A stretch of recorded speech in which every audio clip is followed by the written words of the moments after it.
not stressed? Any hands? Okay. So there's actually foods that can actually help us with that. So, diet plays a large influence on stress levels. Stress can trigger an increase in appetite and cravings, and prolonged stress can actually slow down our metabolism. So there's been research with this because of the elevation in cortisol that's produced by the adrenal glands, and that will actually end up slowing down our metabolism. And this also will contribute to a loss of lean muscle. So if you're not exercising and you're getting all that stress cortisol going on all the time, you actually start to break down muscle, is what ends up happening. And this will cause the weight gain in the long run. We do know that refined carbs and sugars like white bread, white rice, white sugar specifically, will cause a large fluctuation in blood sugar levels, and that in itself will increase stress and anxiety in the brain. And this causes a crash in blood sugar levels later on, after usually a couple of hours. So when we eat whole foods, like for instance brown rice, black rice, red rice, so again getting that variety, as I mentioned earlier, to improve gut health, you want to make sure you get even a variety in the rice that you eat. So by doing that, you will actually create positive hormone signaling in the brain, and this will influence mood regulation, sleep, and energy balance as well. So a lot of people will report that when their diet gets healthier, that they start to sleep much better and they go into that deep sleep without having to rely on sleep aids.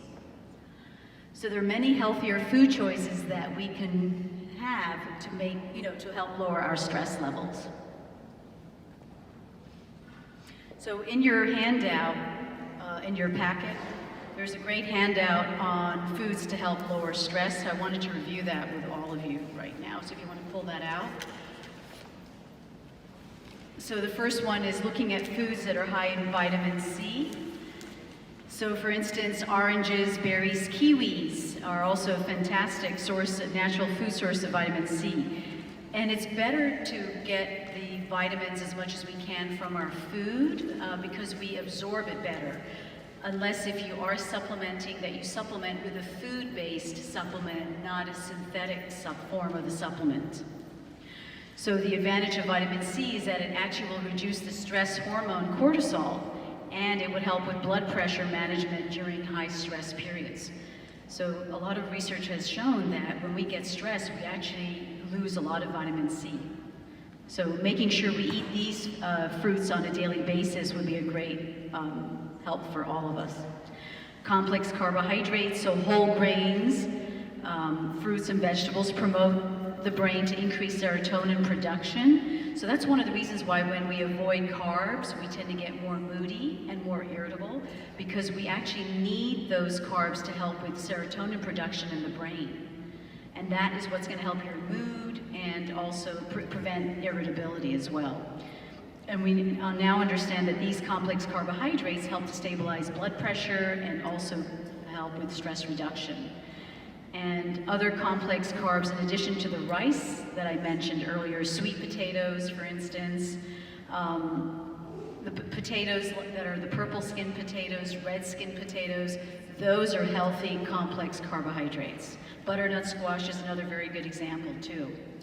So when we eat junk food or cookies and cakes and snack foods like that, those will increase inflammation in the body, which in turn increases stress, the stress hormones in the brain, and this will actually lead to anxiety and to depression. So magnesium, earlier on I mentioned that magnesium is the #1 deficiency among adults in the US. So we know that magnesium prevents fatigue. It prevents both mental and physical fatigue in the body. For those of you who work out, you're less likely to get injured, you're less likely to get sore from your workouts if your levels of magnesium are adequate. So that's really very significant. One of the best sources of magnesium are actually dandelion greens that you can buy in the store. The fresh, raw dandelion greens. You can cut them up, put them into a salad, you can steam them, but that's a very healthy vegetable to include. Other leafy greens, broccoli, all of you know how healthy broccoli is. And then beans like black beans and white beans. pinto beans, those are all really great sources of magnesium as well. The other advantage of leafy vegetables is that they contain folate, and that's different from folic acid. It's a better form of folic acid, the folate form, and that actually helps in the production of dopamine in the brain. The most important purpose behind dopamine is that it helps us with motivation. So people who tend to be more self-driven, more motivated, often have really good levels of dopamine. The other extreme of very low levels of dopamine is Parkinson's. So people that have Parkinson's or neurological issues often have very low levels of dopamine. All right, omega-3 fatty acids. So many of you have heard eating, wild caught fish is the way to go. So red snapper, sole, cod, those are some examples of very healthy omega-3 fish.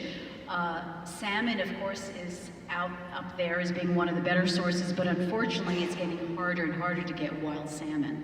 Most of the salmon you get is farm-raised or organic farm-raised, and that is not a good source of omega-3 fatty acids. If you wanted a plant-based form of omega-3s, I usually suggest walnuts, pumpkin seeds, but they have to be raw, hemp seeds, and then raw sunflower seeds. Very important when you eat seeds and nuts so that you can absorb the omega-3s better, you do need to soak them for a minimum of 30 minutes. So you can't just go buy a bag of raw nuts or seeds and just start eating it, because you're not going to absorb the omega-3s because of the phytic acid or the phytates in the nuts. So it's very important to make sure you soak them for at least a half hour. And the advantage of the omega-3s is that they reduce cortisol. They also protect us against heart disease, depression, and for women, PMS issues and other menstrual issues too. Another form of plant-based omega-3s would be avocado as well. And avocado is available all year round, so that's a very easy, healthy, fruit, if you want to call it a fruit. Some people call it a vegetable or a fat. It's rich in the healthy fats. It's also a good source of vitamin C, B6, potassium, fiber, and then the omega-3 fatty acids, which will help with improved mood. And then if you flip over on the handout to bananas, we know that bananas are a great source of potassium, but if we're worrying about sugar content, that's where the other fruits like the kiwis would be a much healthier alternative to the bananas. Because actually kiwis have a lot more potassium than bananas, and they're much smaller, so they're easier to eat too. The advantage of potassium is that it will help increase dopamine levels in the brain too. All right, also the antioxidant-rich foods. Those of you who do smoothies, adding a fruit and vegetable powder to your smoothie is actually a great idea, especially if it's made from berries or berry extracts. And there's often B complex vitamins in there, which are also very helpful to relieve stress. And you might want to supplement that with a food-based B vitamin. So again, if you're not eating organic, you're really very depleted. So remember, you definitely should do at least a multivitamin, but make sure it's a food-based multivitamin, not a synthetic multivitamin. Okay, what are some of the fun stress-fighting comfort foods? So dark chocolate, so there is a place for dark chocolate, but make sure there's no milk in the chocolate. Cocoa, the polyphenols in cocoa have been found to help with cognitive function, mood, and also reduces anxiety too. Oatmeal, particularly if we get the gluten-free oatmeal like steel-cut oats, studies have shown that that helps us to actually reduce stress hormones, and it also helps to increase serotonin levels in the brain. And then for beverages, what can we do to help, with helping us to, relieve us from stress? So some of the major teas that I suggested up on the screen, chamomile, mint, passion flower, and turmeric, are all very beneficial at helping with stress reduction. So some of the research that I wanted to share with you on the teas, because it's really fascinating how the teas can be very helpful indeed. What they have found with chamomile is that it can often help with insomnia. So drinking chamomile at night, especially after dinner, can have a very relaxing effect on the brain. It also helps to calm down the digestive system. So if you're having issues with IBS or acid reflux, chamomile tea is actually one of the healthier teas to drink. And it also helps the body's stress response. So it increases the feel-good hormones like serotonin and dopamine. Mint, some of you might do fresh mint, where you actually boil the mint to make your own fresh mint tea. So one thing they've found is that the oil in the peppermint will actually help to relax the GI tract. And it also has an anesthetic effect on the GI tract as well.